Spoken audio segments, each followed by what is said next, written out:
Porque en verdad lo que dijo el señor Bucay tiende a irse una parte del corazón hacia la parte izquierda, pero es por la disposición que tiene el corazón. El corazón se dice que la base del corazón se encuentra hacia arriba, hacia la derecha y hacia atrás. Mientras tanto que el vértice del corazón se encuentra hacia adelante, hacia abajo y hacia la izquierda. Entonces, cuando nosotros ponemos la mano en el pecho, en el lado izquierdo, lo que estamos sintiendo es la punta del corazón, mayoritariamente formada por el ventrículo izquierdo. ¿Sí? Entonces, fíjense, entonces, si quisiéramos poner tal como está la disposición del corazón, la mano, y no es cierto, para decir, siento mi corazón, y no es cierto, latir, ¿sí? Tendríamos que ponernos ahí la mano. Así tendría que ser puesto la mano para decir que estamos poniendo la mano con todo el corazón. Si no estamos sintiendo más. Pero, por supuesto, tiene tendencia a irse al lado izquierdo, pero en el lado izquierdo lo que vamos a sentir más es el ventrículo izquierdo, que es la punta del corazón. ¿Sí? La punta del corazón. Entonces, es la forma cónica que tenemos, sostenida por los grandes vasos. Alrededor se encuentra el pericardio, a los lados de los pulmones, ¿sí? A los lados de los pulmones, sobre el diafragma, ¿sí? La cara inferior del corazón, sí, la cara inferior del corazón se asienta sobre el diafragma, que es ese músculo que separa la cavidad torácica de la cavidad abdominal. Sí, en verdad, lo que decían, tiene 4 cavidades, es un órgano hueco, con una musculatura donde tiene 4 cavidades. Las cavidades superiores son más lisas, que se denominan aurículas, y las cavidades inferiores más musculosas y, ¿no es cierto?, rugosas, digamos, en sí, que son los ventrículos, ¿sí? Por eso a veces los describimos como corazón derecho, corazón izquierdo. Las aurículas están separadas por unas válvulas, ¿sí? En el caso del lado derecho, como nos dijo, por una válvula tricúspide, y en el caso del lado izquierdo por la válvula bicúspide, ¿sí? Fíjense el tamaño del corazón, nos dicen del puño, pero sí, en verdad a la edad, al tamaño de la persona, sí, que tenemos. Entonces, hablando de esto, nos encontramos con esta parte de la unidad, en donde nosotros tenemos que ver, ¿sí?, el control cardiovascular durante la actividad física. Solamente ya cuando yo digo control cardiovascular de la actividad física, yo estoy hablando de diferentes enfoques. Y Costil nos da ese enfoque en donde la parte cardio, estoy hablando del corazón, la parte vascular, estoy hablando de los vasos sanguíneos, pero dentro de tanto de la parte del corazón, de los vasos sanguíneos, de esta válvula, que es el corazón, los vasos sanguíneos también un líquido que fluye por los mismos, ¿sí? Si no, no tuviéramos absolutamente nada. Entonces, como descripción, ¿sí? Ay, ya estoy chueco yo, perdón. Si yo pudiera diferenciar, y me gusta hacer este tipo de esquema, cuando estamos trabajando, yo trabajo con este tipo de esquema en donde vamos a ver, podemos decir, ¿sí? Podemos decir que es la parte derecha del corazón, la parte izquierda del corazón, que en la parte superior tenemos lo que son las aurículas y ponemos el apellido aurícula derecha. Aquí tengo una válvula que se denomina tricúspide. ¿Por qué? Porque tiene 3 valvas o 3 cúspides, ¿sí? Básicamente la válvula tricúspide, luego tenemos el ventrículo derecho. En el lado izquierdo del corazón tenemos igual la aurícula izquierda, el ventrículo izquierdo, y ahí tenemos la válvula denominada válvula mitral o válvula bicúspide, ¿sí? Básicamente por lo que tiene 2 cúspides. Las válvulas, en verdad, tienen que tener un perfecto funcionamiento. ¿Por qué? Una válvula, sí, es esto, ¿no es cierto? Viene, deja pasar la sangre, se cierra. Ahí está los sístole, diástole que estábamos diciendo y que vamos a estar hablando. ¿Qué pasaría si se cierra bien la válvula? Regresaría sangre que se encuentra en el ventrículo hacia la aurícula. ¿Y qué complicaciones puede haber para la salud? Ninguna, porque un poquito de sangre. No, hay complicaciones para la salud, ¿sí?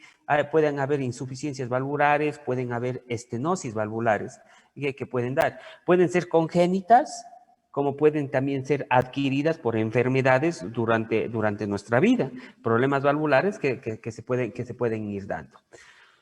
Si es una válvula, si yo tengo una válvula ¿qué tengo que tener? Tengo que tener unos lugares por donde ingresa sangre y por donde sale sangre, ¿y no es cierto? Si no, ¿qué hago yo con mi válvula? ¿Y no es cierto? Si no tengo por donde entre algo y salga algo, como cualquier válvula, ¿sí? Entonces, yo tengo orificios de entrada de sangre, ¿sí? En la aurícula derecha, el orificio de entrada de sangre está constituyendo lo que se denominan las venas cavas, ¿sí? Tiene dos orificios, sí, perdón, dos orificios de entrada de sangre para la aurícula derecha, que son las denominadas venas cavas, con V. Las venas cavas, vena cava superior y vena cava inferior. ¿Sí? Vena cava superior y vena cava inferior. En la aurícula izquierda también tienen orificios de entrada de sangre, tienen orificios de entrada de sangre. ¿Sí? No estamos hablando todavía del contenido de sangre, sino el orificio de entrada de sangre, en donde tenemos el orificio de entrada está dado, la aurícula izquierda tiene 4 orificios de entrada de sangre. ¿Sí? Tiene 4 orificios de entrada de sangre, que estos vienen básicamente de lo que son la parte de las venas, ¿sí? De las venas pulmonares. Las venas pulmonares, ¿sí? Entonces son 4 venas pulmonares, 2 de pulmón derecho, 2 de pulmón izquierdo, ¿sí? Venas pulmonares. Y acá, en los ventrículos, vamos a tener los orificios de salida. Y dentro de tener los orificios de salida de sangre, justo en el orificio de salida de sangre tenemos unas válvulas, que son las denominadas válvulas sigmoideas, ¿sí? Válvulas sigmoideas son como nichos y tienen un nombre de acuerdo a la arteria que dan origen. Entonces, en el ventrículo derecho tenemos las válvulas sigmoideas pulmonares. Sí, sigmoideas o denominadas también como semilunares. Sí, sigmoideas o semilunares que también tenemos en el ventrículo derecho. En el ventrículo izquierdo, mientras tanto, ¿qué tenemos? Tenemos las válvulas también sigmoides, pero aquí tenemos las válvulas sigmoides aórtica. ¿Sí? Aorta, sin H, ¿no? Aorta. ¿Sí? El inicio de la aorta tenemos las válvulas sigmoides aórticas, ¿y no es cierto? Entonces, esos son un papel fundamental, digamos, describiéndole de esta forma, pero ya saben que el corazón tiene esa forma cónica, con su base, vértice, ¿sí? Y que tiene sus orificios de entrada, sus orificios de salida de sangre, que tenemos como es ahí, ¿ya? Eso es básicamente parte fundamental cuando hablamos de la parte anatómica. Descripción sencillita de la parte anatómica del corazón. Entonces, ahora si nos pusiéramos a ver, Doris me estaba hablando, ¿no es cierto? Me estaba hablando de la circulación, ¿de qué circulación me habló? De la circulación mayor. Hablemos de la circulación mayor, ¿ya? Sí, de una manera rápida. Hablemos de la circulación mayor con Doris para ver qué nos dice. Bueno, entonces, cuando yo hablo de la circulación mayor, ya tengo que hablar de qué, de diferentes aspectos. Uno de los aspectos que tengo que hablar siempre es de la válvula, ¿no es cierto? De la bomba, ¿sí? De la bomba. Entonces, estoy muy chueco, se me está yendo el cursor para acá. ¿Soy yo o es el cursor? Sí, estoy chuquísimo. Bueno, ¿sí? Ustedes entenderán. Ya. Pongamos la válvula. Entonces, la circulación mayor, ¿con qué me decía que iniciábamos, Doris? Y se iniciaba desde la parte del ventrículo izquierdo o corazón izquierdo, que se le denominaba. Ya, ventrículo izquierdo, perfecto. Iniciamos con el ventrículo izquierdo, entonces ya ustedes como estudiaron y saben, aquí están las válvulas, y no es cierto, semilunar o sigmoidea aórtica, sale esta arteria, por eso les digo que la circulación ya mezcla lo que son arterias, vasos sanguíneos, ¿sí? Lo que son vasos sanguíneos y la sangre. Aquí, del ventrículo izquierdo ya sale una sangre mayoritariamente oxigenada y con nutrientes, ¿y no es cierto? Se va por esa arteria aorta, ¿sí? ¿Qué importancia puede tener esa arteria aorta, Doris?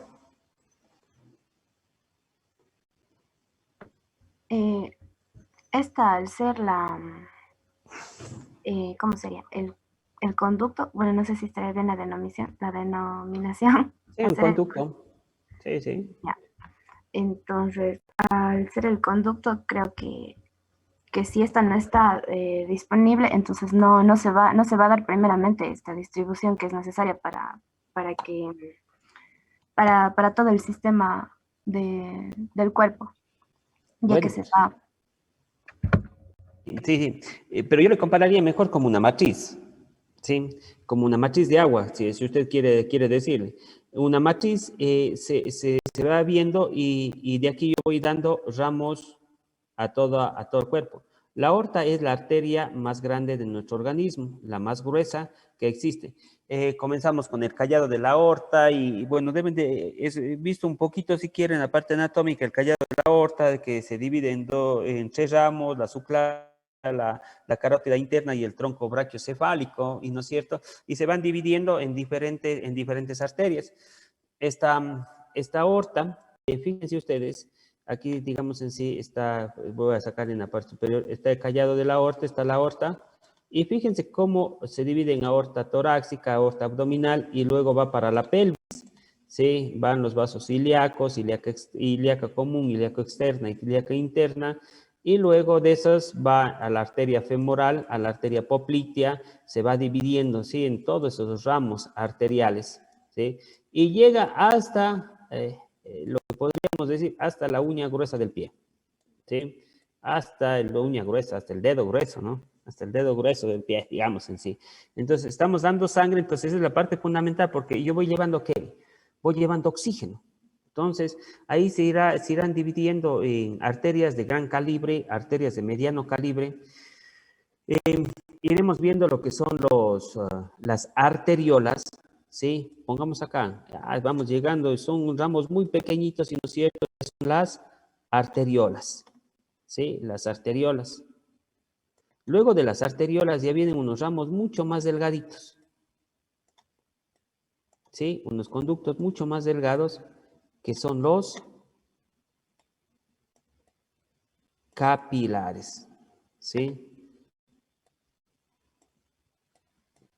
Son los capilares, ¿sí? Son los capilares. Como está viniendo de las arterias, son los capilares. De lado es el capilar arterial, ¿sí? Que están trayendo sangre con oxígeno y nutrientes. Yo me quedaría ahí con la parte de la circulación mayor. Pero, ¿qué pasa con estos? Y tengo acá un músculo, ¿sí? ¿Qué pasará con este oxígeno que llega justamente hasta este capilar arterial? ¿Qué pasa con este oxígeno que justo llega a este capilar arterial y ahí al lado ya está el músculo? Está horrible esto de que estoy con mal mi pulso, ¿cierto? Para jugar con el ratón. ¿Sí? ¿Qué pasará? ¿No es cierto? ¿Qué pasará? Aquí está el músculo. Ya está listo la fibra muscular. ¿Qué pasa? Llegó el capilar arterial, llega oxígeno. ¿Y qué pasa con este oxígeno? ¿Qué pasa con este oxígeno? ¿Qué pasará con este oxígeno? Bien, gracias. Oxígeno se consume. A ver, ¿quién me habló? Caterine. Sí, a ver, ¿qué pasó con ese oxígeno? Bueno, creo que, bueno, ahí se consume el oxígeno y viene a darse o se convierte, y la sangre se convierte en desoxigenada. Ya, sangre, por supuesto, ya si da el oxígeno es desoxigenada, ¿y no es cierto? Sí, bueno, hablemos de decir desoxigenada. Entonces, ¿y cómo se da este proceso? Cuéntenme. Bueno, tiene algo que ver con pulmonar también, pero podemos ir hablando y ustedes ya saben algo de los procesos que se dan aquí. ¿Sí? ¿Cómo más se da? O sea, voy a dar, entonces, lo que me dijo Caterine es que coja y que dé el oxígeno a la célula, ¿y no es cierto? ¿Sí estoy bien? Cojo y doy el oxígeno a la célula, ¿ya? Ya van a ver que esto, cuando hablemos de respiratorio, esto se da por difusión.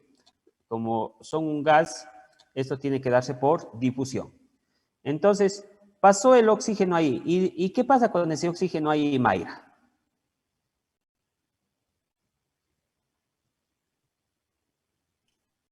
Como dijo la compañera, ya la sangre desoxigenada igual se va vuelta de nuevo a los pulmones. La sangre desoxigenada se va nuevamente Es al el pulmón. oxígeno en sí. No, nada. ¿Qué pasa con este oxígeno acá? Que yo ya estoy con el oxígeno en el músculo. ¿Qué pasa ahí con el oxígeno en ese músculo? No sé el que produce el movimiento, entonces. Va a producir el movimiento. ¿Cómo produce el movimiento? El oxígeno. No sé. ¿Cómo produce el movimiento O sea, el al oxígeno? momento que ya está el músculo en sí, el oxígeno en el músculo es el que ayuda a el movimiento o la contracción. ¿Pero cómo?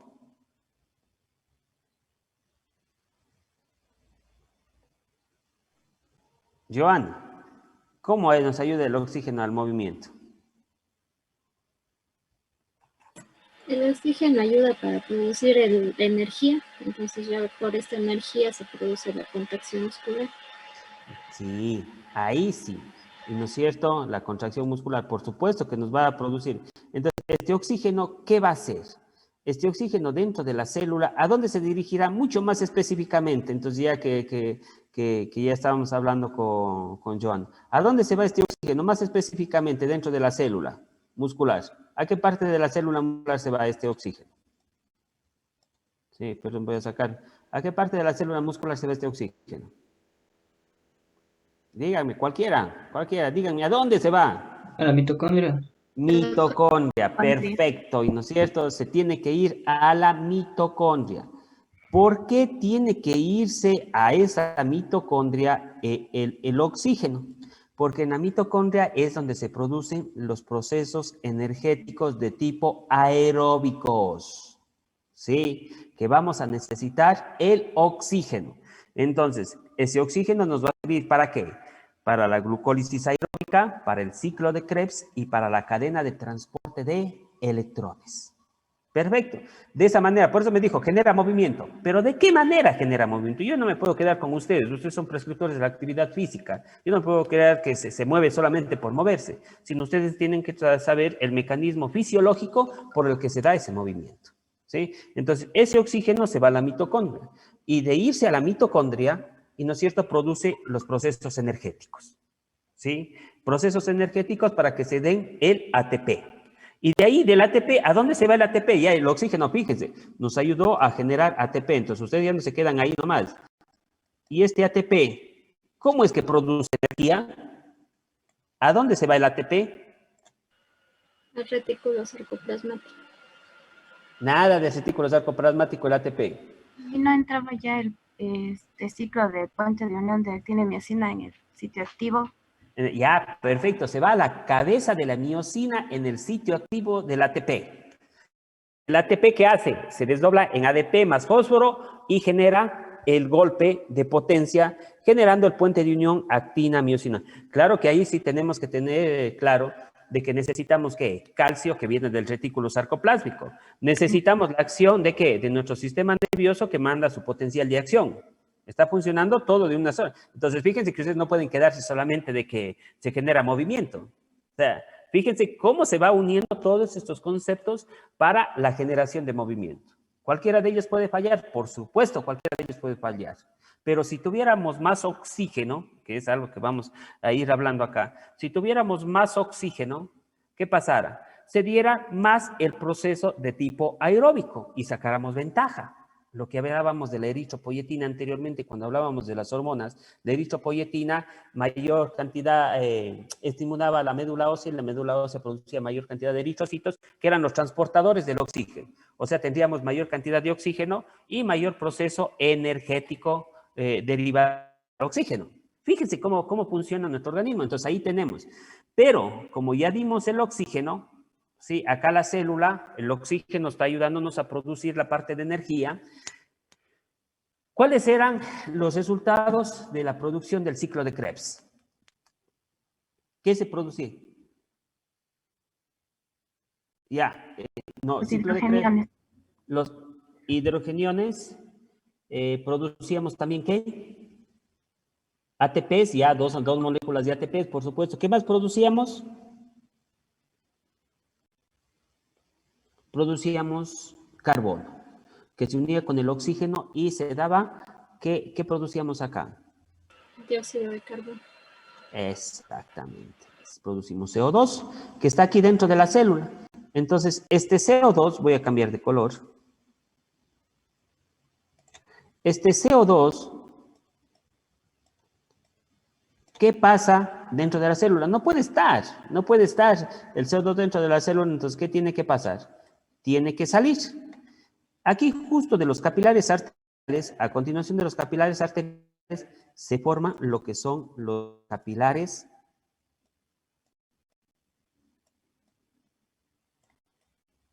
venosos. Estos capilares venosos, estos serán como si estuvieran en el Cajas. En el Cajas estoy formando riachuelos, ¿no es cierto? Estoy formando riachuelos, vienen las venas de pequeño calibre, vienen las venas de mediano calibre, ¿sí? Y todas van a confluir en unas dos venas, ¿sí? En unas dos venas gigantes que están recolectando sangre mayoritariamente ¿con qué? Con CO2, ¿sí? Dos venas gigantes, ¿no es cierto?, con CO2, que está llegando hacia dónde, Doris. Porque usted inició este camino de las dos venas gigantes, que son las venas cavas, mayoritariamente con CO2. Cuando veamos la parte respiratoria, vamos a ver cómo se transporta este CO2 y cómo se transporta este oxígeno. ¿Sí? Mayoritariamente vena cava superior, ¿y a dónde llega? Aurícula derecha. Llegamos a la aurícula derecha, en donde ponemos fin a la circulación mayor. Entonces, fíjense que no ha sido así nomás la circulación mayor, ¿no es cierto? Entonces, aquí nosotros podemos hablar de todo el proceso energético que se da. Gracias a esto y a la oxigenación podemos funcionar nuestro sistema energético aeróbico. Puede funcionar nuestro cuerpo de manera aeróbica, ¿sí? Y más o menos, y no es cierto, de acuerdo a esto. Si falla alguno de estos de acá, bien sea la bomba, bien sea los conductos, o bien sea la parte de la sangre, habrá complicaciones, ¿sí? Entonces, fíjense, bonitas preguntas para el examen final, ¿no es cierto? Sí, para el examen final, bonitas preguntas. Fíjense, son preguntas amplias, son preguntas en donde ustedes verdaderamente ponen todos sus conceptos, sí, ponen todos sus conceptos en el sentido de ir analizando cómo se puede producir. O sea que cuando yo les digo metabolismo, voy a hacer un ejercicio de resistencia, yo tengo que saber todo esto, y eso que nos falta la parte respiratoria, ¿no? ¿Sí? ¿Cómo se produce potencial de acción? ¿Qué tipo de fibras son las que están actuando más? ¿Qué sistema energético está actuando? Ahora, ¿cómo se trasladó el oxígeno, y no es cierto, hacia mi célula? Ya vamos a ver los modos, cómo se traslada el oxígeno hacia la célula. ¿Por qué tanta importancia del eritrocito cuando hablábamos de la eritropoyetina? ¿Sí? Entonces, esta es lo que se denomina la circulación mayor en estas rayas que pusimos acá, porque tratamos de explicar un poquito, llegar a un consenso, digamos siempre, me gusta en este sentido. Y déjame ver el tiempo. Tenemos una hora nada más, ¿no? Sí, nos falta 9 minutos. Creo que lo vamos a dejar ahí porque nos vamos a quedar inconcluso en lo que es la circulación menor. Entonces, fíjense ustedes cómo nuestro corazón, lo vamos a poner básicamente, como dice Kostil, perdón, les voy a volver a compartir. Como lo dice Kostil, nuestro sistema cardiovascular, ¿sí? Nuestro sistema cardiovascular tiene, bueno, en la bibliografía, bueno, las funciones que ya les voy a decir en la siguiente, pero está formado de esto. La circulación está formada de una bomba que es el corazón. Verdaderamente funciona como una bomba. Entra sangre, sale sangre, ¿y no es cierto? Y sale sangre para todo nuestro organismo. Unos canales que son los vasos sanguíneos, ¿sí? Vasos sanguíneos que se distribuyen en todo el organismo. Y un medio fluido que es la sangre, que es la que está recorriendo por toda la bomba y por todos los canales. Si hace falta alguno de estos, o si alguno de ellos no funciona adecuadamente, ¿qué tendremos? tendremos problemas, ¿sí? Tendremos problemas en la parte de qué, ¿sí? En la parte de transporte, en la parte de que el oxígeno llegue adecuadamente hacia los diferentes órganos y lo que decimos nosotros, hacia los músculos, ¿sí? Que es donde nosotros más vemos, nuestro estudio se va más hacia esa parte, ¿sí? Entonces, eso tenemos que tomarlo muy en cuenta cuando hablamos los diferentes aspectos, ¿ya? Y listo, entonces, eso nada más, siempre tomar en cuenta que nuestro sistema cardiovascular tiene diferentes funciones, entre ellas la distribución de la sangre, la eliminación de CO2 materiales tóxicos, el transporte de oxígeno, nutrientes, el mantenimiento de las condiciones estables del medio interno, ¿sí? Y la prevención a través de las células sanguíneas que son transportadas a las diferentes partes de nuestro cuerpo, ¿sí? Entonces, eso sería, nos quedamos pendientes de ver, de poner unas rayas ahí en esa diapositiva para hablar un poco de la circulación menor también, ¿sí? Que nos falta en ese momento. Listo, mañana nos vemos prontito porque vamos a hacer clases de tipo trabajo, ¿cómo se llama? Asincrónico también, la segunda hora. Sí, vamos a hacer el trabajo asincrónico la segunda hora, de acuerdo a algunas situaciones que vamos a enfocar ahí. ¿Listo? Preguntas sobre el corazón. Sí, sobre el corazón. ¿Ninguna? Sí, verán preguntas solo sobre la anatomía del corazón, nada de sufrimientos de corazón acá, ¿no es cierto? Sí, eso nada más, entonces, básicamente nos estaríamos viendo el día de mañana, ¿no? Sí, el día de mañana, para continuar con este trabajo. Siempre vayan haciendo, mi recomendación, como siempre, vayan haciendo gráficos, vayan haciendo esquemas para que puedan ir comprendiendo los pasos del corazón. Porque luego, cuando hablemos de sístole y diástole, ya no vamos a hablarle solamente de una contracción, sino vamos a hablar qué acontecimientos suceden en la sístole y en la diástole, que es parte fundamental del corazón. En la sístole, ¿qué es? Yo sé que es contracción y no es cierto, puedo saber que es contracción, pero ¿qué acontecimientos se dan en la sístole auricular derecha, auricular izquierda, ventricular derecha, ventricular izquierda? ¿Sí? ¿Qué acontecimiento? Entonces, si no conozco esta anatomía del corazón, si no conozco la forma del corazón, si esquematizo, yo les voy a preguntar y me van a hablar de otra cosa totalmente diferente cuando hable de sístole, diástole, de ciclo cardíaco, digamos en sí. ¿Listo? Eso nada más, entonces, que pasen un excelente día, nos vemos el día de mañana, cuídense mucho, nos vemos, chao y hasta mañana. Hasta mañana, doctor. Gracias.